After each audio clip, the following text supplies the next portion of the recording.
புதுச்சேரி வீடு அணை திறப்பு காரணமாக கைக்கல்பட்டு ஆற்றுப்பகுதி கடல் போல காட்சியளிக்கிறது. கூடுதல் விவரங்களோடு இணைக்கிறார் செய்தியாளர் மகாராஜ பாண்டி. மகாராஜ பாண்டி, வீடு அணையிலிருந்து எத்தனை கனஅடி தண்ணீர் திறக்கப்பட உள்ளது? முழு விவரங்கள் என்ன? கண்டிப்பாக தமிழக பகுதிகளில் பெய்த மழையால் ஆற்றில் வெள்ளப்பெருக்கு எடுத்து ஓடுகிறது. இதனால் அணைகளை திறந்து தண்ணீர் முழுமையாக வெளியே வந்து கொண்டிருக்கிறது.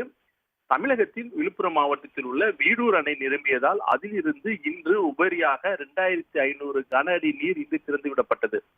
தொடர்ந்து 3 நாட்களாக தண்ணீர் திறப்பால் புதுச்சேரி சங்கராபரணி ஆற்றில் வெள்ளப்பெருக்கு ஏற்பட்டுள்ளது. இரு கரைகளையும் தொற்றபடி தண்ணீர் செல்கிறது.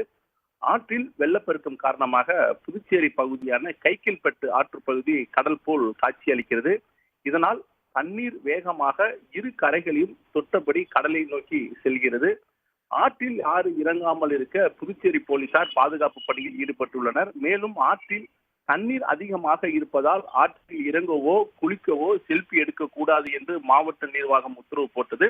இந்த உத்தரவை மீறி இளைஞர்கள் சங்கராபரணி ஆற்றில் குளித்து வருகின்றனர். இதன் ட்ரோன் விசில் வெளியாகி பரபரப்பை ஏற்படுத்தியிருக்கிறது. எனவே அசம்பாவிதங்கள் எதுவும் நடக்காமல் இருக்க அரசு நடவடிக்கை எடுக்க வேண்டும் என்று சமூக ஆர்வலர்கள் கோரிக்கை வைத்துள்ளனர். விவரங்களை வழங்கியமைக்கு நன்றி மகாராஜ பாண்டி. உடனுக்குடன் செய்திகளை தெரிந்து கொள்ள சன் நியூஸ் பெல் ஐகானை கிளிக் பண்ணுங்க.